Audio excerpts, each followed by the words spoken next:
আসসালামু আলাইকুম প্রিয় দর্শক, সবাইকে স্বাগত জানাচ্ছি আমার দেশ স্পেশাল থেকে। সঙ্গে আছি আমি তামান্না মিনহাজ। আমাদের আজকের লিড নিউজটি ছিল জুলাই গণহত্যায় র্যাবের অপারেশন ক্লিন ডাউন। খবরটি আপনারা পছন্দ করেছেন এবং আপনাদের যে প্রতিক্রিয়া আমরা পাচ্ছি নানানভাবে ফেসবুক, ইউটিউবে তো বটে, ইন পার্সন আপনাদের কাছ থেকে আমরা যে সাড়া পেয়েছি তা আসলে অভাবনীয়। যে কারণে বিশেষ করে এই নিউজটি নিয়ে আমরা ভাবলাম যে এর যে লেখক, যে প্রতিবেদক, তার সঙ্গে কথা বলাই যায়। আমরা স্বাগত জানাচ্ছি আমাদের অনুষ্ঠানে আমাদের ক্রাইম রিপোর্টার আলামিনকে।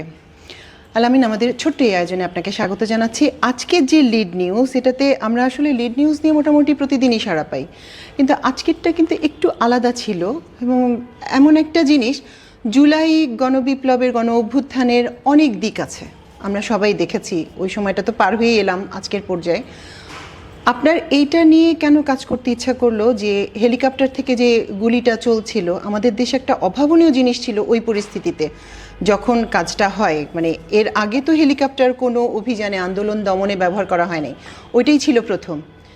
এই অংশটা নিয়ে এভাবে বিস্তারিত কাজ করলেন কেন?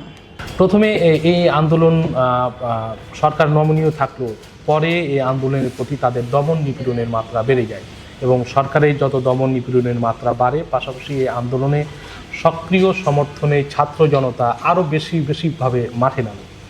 এরপরে এই আন্দোলন যখন কোনোভাবেই দমানো যাচ্ছিল না, তখন পুলিশসহ আইন শৃঙ্খলা বাহিনীর মধ্যে একটা ব্যাপক প্রতিক্রিয়া আমরা লক্ষ্য করি।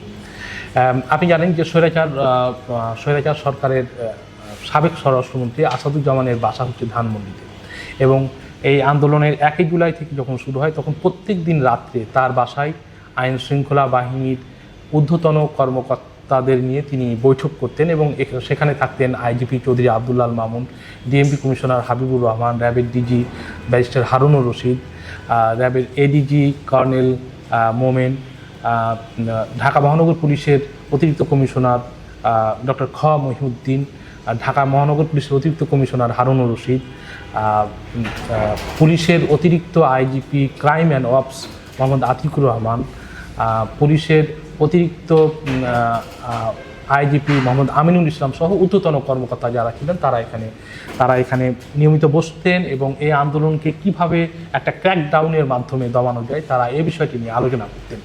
এক পর্যায়ে এই আন্দোলন যখন তারা কোনোভাবেই দমানো যাচ্ছিল না, ওই মুহূর্তে তারা এটি পরিকল্পনা গ্রহণ করেন যে ওপর থেকে কোনো ভবন অথবা কোনো হেলিকপ্টার অথবা অ্যারোপ্লেনের মাধ্যমে গুলি করে এই আন্দোলনকে নস্যাৎ করে দেওয়া যায় কিনা। এই সময় তৎকালীন র্যাবের ডিজি ছিলেন ব্যারিস্টার হারুনুর রশিদ। উনি হচ্ছে স্বরাষ্ট্রমন্ত্রীকে তার বাসায় এটি বৈঠকের মধ্যেই ওপেন প্রস্তাব দেন যে এইটি মূলত র্যাবের যে 2টি বেল হেলিকপ্টার রয়েছে, এই হেলিকপ্টার ব্যবহার করে এখান থেকে rubber bullet, tear shell, sound grenade এবং পাশাপাশি গুলি ছোড়া যায় কিনা। এবং ওই সময় সেখানে উপস্থিত ছিলেন ঢাকা মহানগর পুলিশের অতিরিক্ত কমিশনার ডক্টর খ মহিউদ্দিন। তার এই প্রস্তাবে সমর্থন তিনি দেন এবং এই সমর্থনের বিষয়টি পরে আবার স্বরাষ্ট্রমন্ত্রী বলেন যে ঠিক আছে, এটা আমি প্রধানমন্ত্রী শেখ হাসিনাকে জানাবো। পরে শেখ হাসিনার পক্ষ থেকে আদেশ আসার পরে তারপরেই থেকে মূলত এই গণহারে এবং ব্যাপক হারে, বিশেষ করে নিউ মার্কেট, ধানমন্ডি এবং গণ আন্দোলনের সময় আপনি লক্ষ্য করেছেন, আপনি নিশ্চিত যে সেটি যাত্রাবাড়ি এবং সাইনবোর্ড যে এলাকা রয়েছে সেখানে ব্যাপক পরিমাণের ছাত্র জনতার একটা অংশগ্রহণ ছিল এবং সেখানে ব্যাপক পরিমাণে হেলিকপ্টার থেকে গুলি করা হয়েছে। 2 জন নিশ্চিত ভিকটিমের আমি নাম জানতে পেরেছি, একটা জোবাইদ, যেটি আমি আমার দেশ রিপোর্টে সেটি উল্লেখ করেছি, পাশাপাশি আরেকজন হচ্ছে নারায়ণগঞ্জের একজন হচ্ছে ভিকটিম শিশুর আমি নাম পেয়েছি এবং তারা ঢাকা মেডিকেল কলেজে নিয়ে আসার পরেই মূলত তাদের 2 জনের মৃত্যুবরণ হয়েছে। আমি এই রিপোর্টটি কাভার করার সময় আমি নিজে একটু ভারাক্রান্ত হয়ে গেছিলাম, কারণ জোবাইদ যে মারা গেছে তারা মূলত 1 ভাই 1 বোন এবং তিনি বাবার একমাত্র হচ্ছে সন্তান, তিনি ছেলে সন্তান। তো তার বাবা ঢাকা মেডিকেল কলেজ হাসপাতালে চিৎকার দিয়ে বলছিল যে আমার তো আর ছেলে নেই, সন্তান নেই, তাহলে আমার কি গতি হবে। এবং অসংখ্য আমি ভিকটিমকে ঢাকা মেডিকেল কলেজে হাসপাতাল পেয়েছি, যারা হেলিকপ্টার গুলির মাধ্যমে কেউ বারান্দায় অথবা কেউ ছাদে অথবা জানালায় ছিল, সেই জানালায় তারা হচ্ছে মৃত্যুবরণ করেছে। এই মৃত্যুবরণের পরে মূলত এই ক্র্যাকডাউনটি হওয়ার পরে মূলত আন্দোলন কোনোভাবে তারা দমন করতে পারেনি। পরে তো আপনি জানেন যে গত 5ই আগস্ট ছাত্র জনতার এক অভ্যুত্থানের মাধ্যমে সেই ইরানের রাজা পাহলভি এবং ফিলিপাইনের মার্কোসের মতন দেশ ছাড়তে বাধ্য হন এই শেখ হাসিনা। আসলে বিষয়টা খুবই বিস্ময়কর, মানে আপনি যখন বলছিলেন মনে হচ্ছিল রূপকথার গল্প শুনছি। কারণ একটা দেশের সর্বোচ্চ পর্যায় থেকে সিদ্ধান্ত নেওয়া হয়েছে হেলিকপ্টার থেকে গুলিবর্ষণ হবে, যত মানুষ মারা যায় যাক। এর চেয়ে দুর্ভাগ্যজনক হতভাগা জাতি বোধহয় হয় না যেখানে রাষ্ট্রের সর্বোচ্চ পর্যায়ে বৈঠক করে সিদ্ধান্ত নেওয়া হয় যে আন্দোলন দমন করতে গেলে যত দূর সম্ভব মেরেই করতে হবে জিনিসটা, স্বাভাবিকভাবে না, আলোচনার মাধ্যমে না। যখন এই ঘটনাগুলি ঘটে তারা যদি তখন আলোচনার প্রস্তাব দিতেন, সম্ভবত শিক্ষার্থীদের যারা সমন্বয়করা ছিলেন অথবা জনতার মধ্যে যারা ছিলেন তারা নিশ্চয়ই আলোচনায় বসতে রাজি হতেন। এটা যদি জুলাইয়ের 15-16 তারিখে হতো, যে আলোচনার প্রস্তাব তারা দিলেন, কিন্তু ঘটনা একেবারে হাত থেকে বেরিয়ে যাওয়ার পর পরিস্থিতিতে যখন আর কিছু করার ছিল না তখন তারা আলোচনার প্রস্তাব দিলেন। আসলে কথাগুলি শুনতে কষ্ট হয় যে আমরা এরকম একটা দেশে বাস করি, এরকম একটা শাসকের অধীনে আমরা এতগুলি বছর পার করেছি, 15-16 বছর। তো এটা তো এখন তদন্ত চলছে, আমরা জানতে পারলাম। তদন্তটা আপনার প্রতিবেদনেই আছে যে তদন্ত চলছে এখনো। তদন্তের বিষয়টা যদি আরেকটু বলতেন, কি পর্যায়ে আছে যদি আপনি কিছু জেনে থাকেন। আপনাকে ধন্যবাদ। একটি বিষয় যে এই ঘটনার পরে আইন শৃঙ্খলা বাহিনীতে একটা আমূল পরিবর্তন এসেছে। আপনি জানেন ঢাকা মহানগর পুলিশের কমিশনার চেঞ্জ পরিবর্তন হয়েছে, র্যাবের যে মহাপরিচালক তিনিও পরিবর্তন হয়েছেন, পাশাপাশি আইজিপি যিনি রয়েছেন তিনিও পরিবর্তন, মানে তাকেও বদলি করা হয়েছে। এরপরে হচ্ছে র্যাবের যিনি ডিজি তিনি কিন্তু স্পেসিফিক খুব বলেছেন যে তিনি ছাত্র জনতার যে বিপ্লব রয়েছে এই বিপ্লবকে তিনি ধারণ করেন। তিনি প্রথম সংবাদ সম্মেলনে এটি বলেছেন এবং তিনি এও স্বীকার করেছেন যে আমি নিজেই প্রতিবেদক হিসাবে তার সঙ্গে এই বিষয়ে যোগাযোগ করেছিলাম যে এই হেলিকপ্টারের গুলির ঘটনাটি আপনি কিভাবে দেখছেন। উনি বলছেন যে তদন্ত করা হচ্ছে। পাশাপাশি তিনি স্বীকার করেছেন যে র্যাবের আয়নাঘর ছিল এবং আছে, আমরা গুম কমিশনকে সহযোগিতা করছি। পাশাপাশি আপনি জানেন যে আমেরিকার স্টেট ডিপার্টমেন্ট থেকে র্যাবের প্রতি একটা নিষেধাজ্ঞা দেওয়া হয়েছিল তৎকালীন সরকারের সময়। তো এটি মূলত মানবাধিকার, র্যাবের যে মানবাধিকার লঙ্ঘন, এই লঙ্ঘনের কারণে এই নিষেধাজ্ঞা দেওয়া ছিল। আমরা তাকে প্রশ্ন করেছিলাম যে র্যাবের যে নিষেধাজ্ঞা দেওয়া হয়েছিল আমেরিকার পক্ষ থেকে এই বিষয়টিকে কীভাবে দেখছেন। বলছে মানবাধিকার রক্ষায় আমরা হচ্ছে কাজ করছি। পাশাপাশি আমার জানা মতে যে র্যাব 3 সদস্যের এই হেলিকপ্টারের বিষয়ে 3 সদস্যের একটি কমিটি গঠন করেছে। এই কমিটি মূলত রিপোর্ট দিলে তারা কারা দোষী সে আইনগত তারা ব্যবস্থা নেবে। পাশাপাশি এখানে আরেকটি বিষয় বলতে চাই যে আমার দেশের রিপোর্টের পর আজকে যুদ্ধাপরাধ ট্রাইব্যুনাল অর্থাৎ মানবতা বিরোধী ট্রাইব্যুনাল আমি হচ্ছে আমার সোর্সের মাধ্যমে জানলাম যে আমাকে তারা ডাকবে এবং এই হেলিকপ্টারের বিষয়টি, এই হেলিকপ্টার থেকে কিভাবে কত রাউন্ড গুলি করা হলো এবং কারা কারা জড়িত আর কারা মাস্টার মাইন্ড যেখানে জড়িত এই বিষয়েও আমাকে তারা ডাকবে বলে আমি জানতে পেরেছি।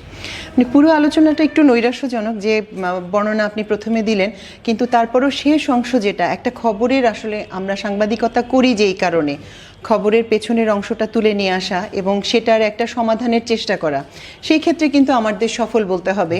কারণ এই ঘটনাটা আজকে ছাপা হওয়ার পর সাথে সাথে প্রতিক্রিয়া হিসেবে আপনি মানে পুরো তদন্ত প্রক্রিয়ার একটা অংশ হতে পারছেন। মানে পুরো জিনিসটি হয়তো বিচারে আরও সহজ হবে, সহযোগিতাপূর্ণ হবে। আরেকটা জিনিসের ব্যাপারে আপনি একটু আগে বলছিলেন, আপনি ঢাকা মেডিকেল কলেজে ছিলেন ওই সময় যখন বিপ্লবের হতাহতরা আসছিলেন। ওই সময় এই একটা ঘটনার কথা আপনি ইতিমধ্যেই বলেছেন। আর কোনো ঘটনা কি আছে যেটা আপনাকে খুব স্পর্শ করেছে? সবগুলি মানে ব্যথা তৈরি করারই ঘটনা, কষ্ট পাওয়ারই ঘটনা, তার মধ্যেও কিছু? আরেকটি ঘটনা আমার খুব ভালোভাবে মনে রয়েছে যে একজন ছিন্নমূল শিশু, তার সম্ভবত গুলিটা লেগেছে এই বরাবর, মাথার বরাবর, উপর থেকে এসছে যেহেতু আর কি। তো তার মায়ের নাম হচ্ছে সাবেরা বেগম। সেই স্টোরিটা আমি করেছিলাম এক সময়। সাবেরা বেগম তিনি যেটি জানালেন যে আমার ছেলেকে নিয়ে আমি বের হয়েছিলাম এবং দিনের বেলায় আমি বাসা থেকে বের হয়েছিলাম বাজার সদাই করার জন্য। তো তারপরে দেখলাম যে একটা হেলিকপ্টার উড়ে গেছে এবং হেলিকপ্টার উড়ে যাওয়ার পরে দেখলাম যে আমার ছেলে আমার যে কোলে ছিল সে নিচে পড়ে গেছে। এরপর তাকে আমি হাসপাতালে নিয়ে আসি। হাসপাতালে নিয়ে আসার পরেই সে মারা গেছে। এটা আমার কাছে খুব একটা মর্মান্তিক একটা ঘটনা। মায়ের কোলে শিশু এর চেয়ে নিরাপদ স্থান মানুষের আর কিছু নাই, তো আর কোনোটাই থাকতে পারে না, সেই ঘটনাটি রয়েছে। পাশাপাশি আরেকটা মিরাকল ঘটনা ঘটেছে এবং এই ঘটনাটা আমার কাছে খুব মিরাকল মনে হয়। একজন বাবা যাত্রাবাড়ির মোড়ে, অর্থাৎ রায়ের বাগ বলে একটি স্থান রয়েছে, চিটাং রোডে একটি স্থান রয়েছে। চিটাং রোডে তার বাবা হচ্ছে অটোরিকশা চালায়। অটোরিকশা নিয়ে এসে দাঁড়িয়েছিল। তো যারা ছিল তাদেরকে, পাশাপাশি যারা আহত ছিল তাদেরকে নিয়ে সালাউদ্দিন নামে একটি হসপিটাল আছে, সেখানে নিয়ে সে আনা নেওয়া করত। সে দাঁড়ানো অবস্থায় একজন ভিকটিমকে যখন আনা হচ্ছিল, তখন সে ভিকটিমকে যখন তার রিকশায় তোলা হয়েছে, তার বাবা তখন দেখা যাচ্ছে তার ছেলেটি তার রিকশায় উঠছে। তার বাবা ওই সময় অচেতন হয়ে গেছে। তার বাবা পরে হৃদরোগে আক্রান্ত হয়েছে এবং তাকে ঢাকা মেডিকেল কলেজ হাসপাতালে নিয়ে আসা হয়েছে। এই দুইটি ঘটনা আমাকে, এই ছাত্র জনতার বিপ্লবে আমাকে অত্যন্ত পীড়া দেয়। আমি একজন রিপোর্টার হিসাবে আবেগ আপ্লুত হওয়া যাবে না, এটি হচ্ছে একটি রিপোর্টারের সবচেয়ে গুণ বা বৈশিষ্ট্য। কিন্তু দিন শেষে আমরা রিপোর্টার রক্তের মাংসের একজন মানুষ। এগুলো তো স্পর্শ করবে এবং এগুলি নিয়েই আমাদেরকে কাজ করে যেতে হবে।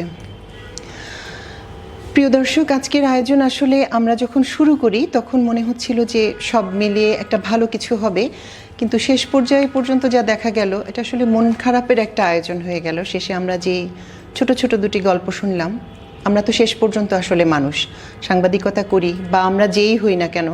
যে বাবা রিকশা নিয়ে বের হয়েছিলেন, তিনি মানুষের সেবা করার জন্য বের হয়েছিলেন, যে কিছু মানুষকে তিনি বাঁচাবেন, কিন্তু শেষ পর্যন্ত তাকে নিজের ছেলের লাশও বহন করতে হয়েছে। আজকে আমাদের আয়োজন এ পর্যন্তই। আমার দেশের সঙ্গে থাকুন, আমার দেশ কিনুন, আমার দেশ পড়ুন, আমাদের প্রতিক্রিয়া জানান। সবাইকে ধন্যবাদ। আল্লাহ হাফেজ।